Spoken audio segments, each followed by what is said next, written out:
Hello दोस्तों, geography MCQ programme के set number 9 में आपका स्वागत है। देखिए, ये टेस्ट सीरीज आपको हमारे साइट पे भी अवेलेबल है, आप इसे यहाँ पे भी अटेम्प्ट कर सकते हैं। तो चलिए आज के पहले क्वेश्चन की तरफ बढ़ते हैं। आपका जो पहला क्वेश्चन है, किस भारतीय नदी का भारत में जल ग्रहण क्षेत्र सबसे ज़्यादा है? पहला है सिंधु, दूसरा गंगा, तीसरा ब्रह्मपुत्र, चौथा सतलज। तो देखिए, आप यहाँ इस मैप में भी देख सकते हैं। देखिए, ये जो जल ग्रहण क्षेत्र होता है, मुख्य नदी और सहायक नदियों का जो हिस्सा मिलकर के बनता है उसे जल ग्रहण क्षेत्र कहते हैं। तो देखिए, गंगा का जो जल ग्रहण क्षेत्र है ये पूरा आता है, ब्रह्मपुत्र का ये वाला क्षेत्र आता है, और सिंधु का ये इतना क्षेत्र आता है, और सतलज का इतना। तो आप देख पा रहे हैं गंगा का सबसे ज़्यादा जल ग्रहण क्षेत्र है, तो राइट आंसर आपका सेकंड हो जाएगा, गंगा सही है। तो आपके अगले क्वेश्चन की तरफ बढ़ते हैं। निम्नलिखित कथनों में सत्य कथन चुनना है। पश्चिम घाट में बहने वाली नदियां अपने मुहाने पर एस्चुरी या ज्वारनद मुख का निर्माण करती हैं। दूसरा स्टेटमेंट दिया है, पूर्वी तटीय मैदानों की नदियां डेल्टा का निर्माण करती हैं। तो देखिए, पश्चिमी घाट में जो बहने वाली नदियां हैं, ये पश्चिमी घाट का जो ढाल है काफ़ी कगारनुमा है, जिसकी वजह से नदियां काफ़ी तीव्र गति से अपना जल जो है नीचे गिराती हैं और एस्चुरी का निर्माण करती है। तो पहला स्टेटमेंट तो बिल्कुल भी सही है। दूसरा जो देखिए, ये पूर्वी घाट में जो इस तरह से नदियाँ बह रही हैं यहाँ पर, ये देखिए ये ढाल काफ़ी कम होने के कारण पश्चिमी घाट की तुलना में ये नदियाँ अपने साथ लाए गाद को इस एरिया में फैला देती हैं। तो इनकी धारा जो है काफ़ी कम हो जाती है, जिसकी वजह से डेल्टा का निर्माण होता है। तो दोनों स्टेटमेंट आपके बिल्कुल सही हैं। ठीक है, राइट ऑप्शन आपका थर्ड हो जाएगा, एक और दो दोनों सही हैं। आपका जो अगला क्वेश्चन है, निम्नलिखित में कौन सी एक पूर्ववर्ती नदी नहीं है? पहला स्टेटमेंट दिया है सिंधु, दूसरा सतलज, तीसरा ब्रह्मपुत्र, चौथा गंगा। देखिए, पूर्ववर्ती नदी क्या होती है? देखिए, जो हिमालय का उत्थान हुआ था उससे पहले जो नदियाँ अपने जिस स्थान पे बहती थी, आज भी अगर उसी स्थान पे बह रही हैं तो उसे पूर्ववर्ती नदी कहते हैं। ठीक है, देखिए ये ऐसा कैसे संभव हुआ? जब हिमालय उठ रहा था तो ये जो पूर्ववर्ती नदियाँ थी उसे काट रही थी, उसके साथ साथ ही काटती थी और गार्ज का निर्माण कर लिया है। भारत में ऐसी कौन सी नदियाँ हैं? देखिए, सिंधु है जो कि सिंधु गार्ज का निर्माण करती है, सतलज जो है सिपकीला गार्ज का निर्माण करती है, ब्रह्मपुत्र जो है आपका दिहंग गार्ज का निर्माण करती है। तो ये तीनों नदियाँ बिल्कुल आपकी पूर्ववर्ती नदी है, जबकि गंगा नहीं है। ठीक है, तो क्वेश्चन के अकॉर्डिंग जो आपका राइट ऑप्शन होगा ये फोर्थ हो जाएगा। आपके अगले क्वेश्चन की तरफ बढ़ते हैं। निम्नलिखित में कौन सी एक गंगा की वितरिका के रूप में जानी जाती है? देखिए, सहायक नदियाँ क्या होती है? जो सहायक नदी होती है मुख्य नदी में जाकर के मिल जाती है, जबकि वितरिका क्या होती है? ये नदी को दो भागों में बांट देती है। भारत में देखिए गंगा की ऐसी जो इस ऑप्शन में दी हुई है उसके अकॉर्डिंग हुगली सही है। हुगली जो है आपका पश्चिम बंगाल में गंगा से जो है बढ़ जाती है और हुगली नदी का निर्माण करती है। तो आपके अगले क्वेश्चन की तरफ बढ़ते हैं। आपका जो अगला क्वेश्चन है, रुद्रप्रयाग में किन नदियों का मिलन स्थल है? पहला स्टेटमेंट है अलकनंदा व पिंडर नदी का, दूसरा अलकनंदा व मंदाकिनी का, तीसरा अलकनंदा व भागीरथी का, चौथा धौलीगंगा व विष्णु गंगा का। तो देखिए, पहला बिल्कुल गलत है, क्योंकि अलकनंदा व पिंडर नदी जहाँ मिलती है वो कर्णप्रयाग है। दूसरा आपका स्टेटमेंट बिल्कुल सही है, अलकनंदा और मंदाकिनी रुद्रप्रयाग में मिलती हैं। आपका तीसरा ऑप्शन भी हम देख लेते हैं, अलकनंदा और भागीरथी जो मिलती हैं जहाँ पर वो देवप्रयाग है, जबकि चौथा धौलीगंगा व विष्णुप्रयाग में मिलती हैं। आपके अगले क्वेश्चन की तरफ बढ़ते हैं। बंदरपुच्छ शिखर से निकलने वाली गंगा की सहायक नदी है मंदाकिनी, अलकनंदा, यमुना या फिर पिंडर नदी। तो देखिए, जो मंदाकिनी है ये चेराबारी ग्लेशियर से निकलती है, तो पहला तो बिल्कुल नहीं है। ठीक है, सेकंड जो है अलकनंदा वो सतुपत ग्लेशियर से निकलती है, ये भी नहीं है। तीसरा यमुना सही ऑप्शन है आपका। यमुना जो है बंदरपुच्छ चोटी से निकलती है, जो कि यमुनोत्री ग्लेशियर में पड़ता है। आपका जो पिंडर नदी है ये पिंडारी ग्लेशियर से निकलती है। तो आपके अगले क्वेश्चन की तरफ बढ़ते हैं। प्रायद्वीपीय भारत से निकलने वाली कौन सी दो नदियाँ अपना जल प्रत्यक्ष रूप से गंगा में गिराती हैं? देखिए, 2 बातें हैं यहाँ पे, एक तो प्रत्यक्ष रूप, दूसरा प्रायद्वीपीय भारत से निकलने वाली।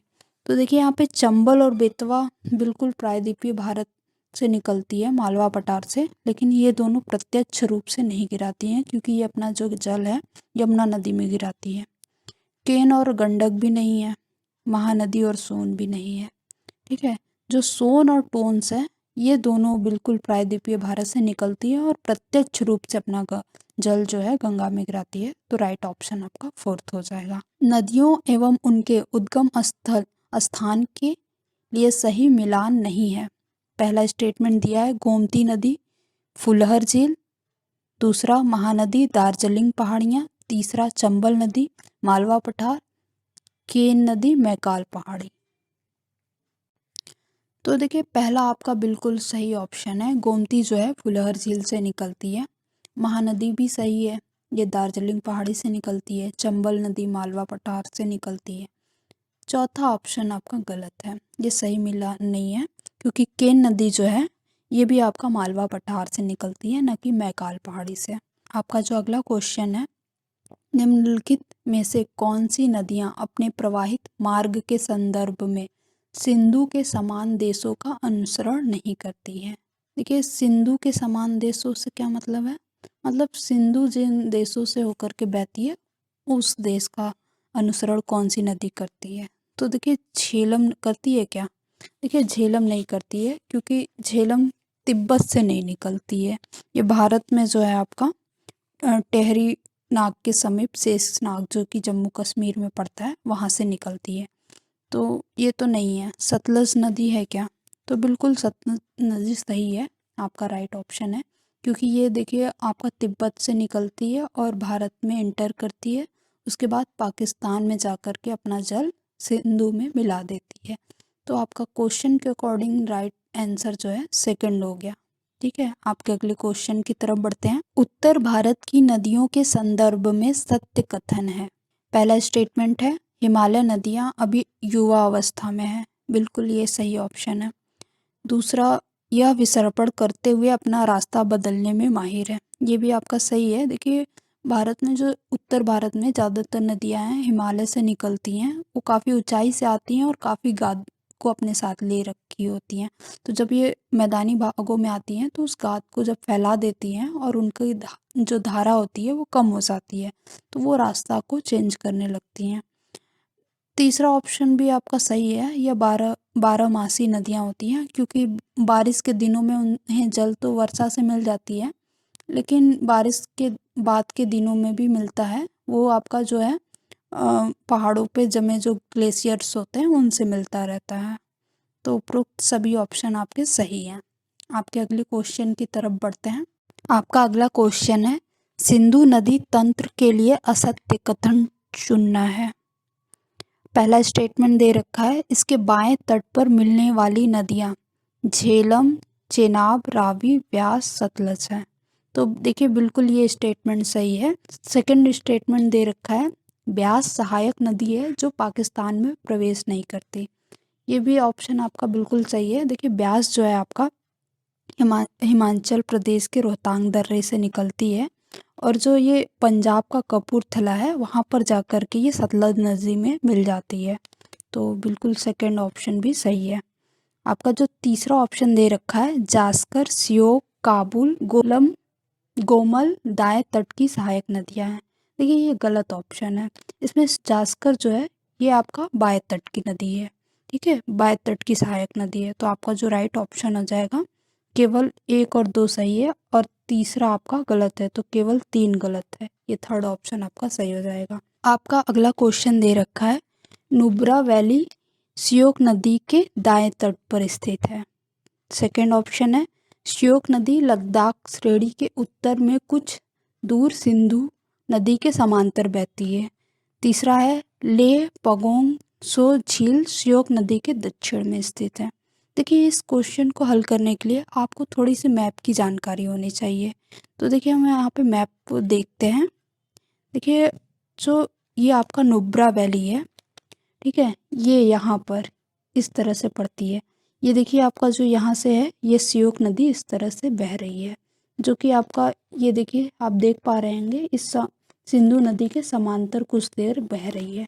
ठीक है, ये आपका देखिए यहाँ पे जास्कर ये सॉरी लद्दाख शिरडी आपका यहाँ पर है।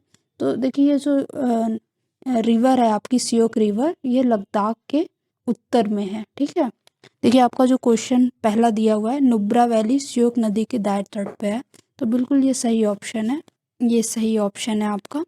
दूसरा स्टेटमेंट देख लेते हैं, श्योक नदी लद्दाख श्रेणी के उत्तर में कुछ दूर सिंधु नदी के समांतर बहती है। हमने अभी देखा ये लद्दाख श्रेणी के उत्तर में बहती है, तो बिल्कुल ये सही ऑप्शन है। लेह व पगोंग सो झील श्योक के दक्षिण में है, ये भी सही है। ठीक है, तो आपका जो राइट ऑप्शन हो जाएगा उपरोक्त सभी सही है। ब्रह्मपुत्र नदी तंत्र के संदर्भ में सत्य कथन नहीं है पूछा है। पहला स्टेटमेंट दे रखा है, यह तिब्बत पठार के मानसरोवर झील से निकल करके पश्चिम से पूर्व की ओर बहती है। तो देखिए बिल्कुल सही ऑप्शन है, ये पश्चिम से पूर्व की ओर बहती है, जबकि बांग्लादेश में प्रवेश करने से पहले यह दक्षिण मार्ग का अनुसरण करती है। ये भी सही है, ये दक्षिण मार्ग का अनुसरण करती है। तो सेकंड स्टेटमेंट पढ़ते हैं, यह अरुणाचल प्रदेश में दिहंग गार्ज का निर्माण करती है। बिल्कुल ये सही है। मानस, तीस्ता, दिबांग, लोहित, जिया भरेली, सुबनसिरी आदि इसकी सहायक नदियां हैं। ये भी स्टेटमेंट आपका बिल्कुल सही है, ये सारी जो है ब्रह्मपुत्र की सहायक नदियां हैं। दिबांग अरुणाचल प्रदेश की सहायक नदी है, जबकि लोहित तीस्ता असम में इससे जाकर के मिल जाती है। देखिए इस स्टेटमेंट का पहला भाग तो सही है, दिबांग अरुणाचल प्रदेश में ही मिलती है ब्रह्मपुत्र से, लेकिन सेकंड भाग गलत है। लोहित जो है आपका अरुणाचल प्रदेश में मिलती है, जबकि तीस्ता असम में मिलती है, तो ये गलत हो गया। तो राइट ऑप्शन जो है क्वेश्चन के अकॉर्डिंग फोर्थ सही हो गया। आपका अगला क्वेश्चन है, प्रायद्वीपीय नदियों के संदर्भ में असत्य कथन चुनना है। पहला स्टेटमेंट दे रखा है, गोदावरी नदी भारत की सबसे लंबी नदी है। बिल्कुल सही ऑप्शन है आपका ये। गोदावरी नदी का जो लंबाई है 1465 किलोमीटर है। ठीक है, ये दक्षिण भारत की सबसे लंबी नदी है। ठीक है, दूसरा स्टेटमेंट दे रखा है, कृष्णा दूसरी सबसे बड़ी नदी है जो महाबलेश्वर से निकलती है। तो ये भी ऑप्शन बिल्कुल सही है, इसकी लंबाई जो है 1401 किलोमीटर है। ठीक है, अगला स्टेटमेंट है, कावेरी नदी केवल 2 राज्यों से होकर के गुजरती है, किंतु इसका जल ग्रहण क्षेत्र 4 राज्यों से में पाया जाता है। बिल्कुल ये भी स्टेटमेंट आपका सही है।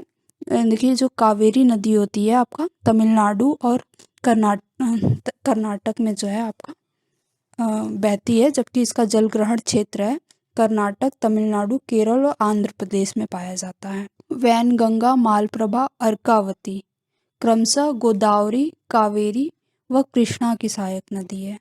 देखिए ये गलत है, क्यों? देखिए वैनगंगा तो बिल्कुल गोदावरी की सहायक नदी है, लेकिन जो मालप्रभा है ये कृष्णा की है, और अर्कावती कावेरी की है। फोर्थ ऑप्शन क्वेश्चन के अकॉर्डिंग सही हो गया। आपके अगले क्वेश्चन की तरफ बढ़ते हैं, अरब सागर में गिरने वाली नदियों को चुनना है। तो देखिए यहाँ पे हम देख रहे हैं, जो पेरियार है बिल्कुल अरब सागर में गिरती है, भारतपूजा भी गिरती है, सरावती भी गिरती है, जुआरी भी गिरती है, लेकिन जो ब्राह्मणी है और महानदी ये दोनों अपना बंगाल की खाड़ी में अपना जो है जल गिराती है। तो 1, 2, 3 एंड 4 सही हो गया। तो क्वेश्चन के अकॉर्डिंग आपका थर्ड ऑप्शन सही हो गया। आपका जो अगला क्वेश्चन है, निम्नलिखित में से कौन सी एक नदी रिफ्ट घाटी में से नहीं बहती है? तो देखिए यहाँ पे भारत में नर्मदा बिल्कुल रिफ्ट घाटी से होकर के बहती है, दामोदर भी बहती है, तापी भी बहती है, जो नहीं बहती है वो लूनी है। ठीक है, तो आपका राइट ऑप्शन क्वेश्चन के अकॉर्डिंग फोर्थ हो गया। आपके अगले क्वेश्चन की तरफ बढ़ते हैं, निम्नलिखित झीलों में से संबंधित सही मिलान युग्म नहीं है। पहला स्टेटमेंट है, सांभर झील बृहत्तम खारे जल की झील है। तो बिल्कुल सही है, देखिए राजस्थान की झील है जो कि बृहत्तम खारे जल की झील है। दूसरा दिया है, रूपकुंड झील ताजे जल की प्राकृतिक झील है, ये भी ऑप्शन आपका सही है। चो लामू झील भारत की सबसे ऊंची झील है, देखिए ये भी ऑप्शन आपका सही है। जो चोलामू झील है आपका 18,000 फीट ऊंचाई पर सिक्किम में स्थित है। यहाँ से देखिए तीस्ता नदी का उद्गम स्थल भी है। ठीक है। आपके फोर्थ ऑप्शन जो दे रखा है, चिल्का झील मीठे पानी का बृहत्तम लैगून है। तो देखिए ये गलत है। क्यों? बृहत्तम लैगून तो है, सही है, लेकिन मीठे पानी का नहीं, खारे पानी का है, जो कि उड़ीसा में स्थित है। ठीक है। ये झींगा के उत्पादन के लिए भी जाना जाता है। आपके अगले क्वेश्चन की तरफ बढ़ते हैं। उत्तर प्रदेश की एक आर्द्र भूमि है जो रामसर सूची में स्थान प्राप्त कर चुकी है। 6 झीलों से मिलकर के एस आकार की आर्द्र भूमि है। प्रवासी पक्षियों के आश्रय स्थल के रूप में जानी जाती है। कौन सा है ये? तो देखिए आपका जो राइट ऑप्शन हो जाएगा ये थर्ड हो जाएगा। ये समसपुर पक्षी अभ्यारण्य के लिए ये सारे जो ऑप्शन दे रखे हैं सही है। ये समसपुर पक्षी अभ्यारण्य जो है आपका रायबरेली यूपी में पड़ता है। अगला क्वेश्चन है, लोनार झील के संदर्भ में सत्य कथन है। रामसर सूची में चयनित आर्द्र भूमि है। बिल्कुल ये सही ऑप्शन है। यह एक क्रेटर झील है जो आकाशीय पिंड के गिरने से निर्मित हुई है। बिल्कुल ये भी सही है। थर्ड है, महाराष्ट्र के बुल्ढाना जिले में पड़ती है। ये भी ऑप्शन आपका सही है। तो उपरोक्त सभी सही है। आपका जो अगला क्वेश्चन है, हाल ही में रामसर सूची में शामिल होने वाली यह झील एशिया की सबसे बड़ी गोखुर झील है जिसे गंडक नदी द्वारा बनाया जाता है। तो देखिए आपका ऑप्शन जो सही है ये थर्ड है, कंवर झील, जो कि बिहार में बेगूसराय जिले में पड़ती है। ठीक है।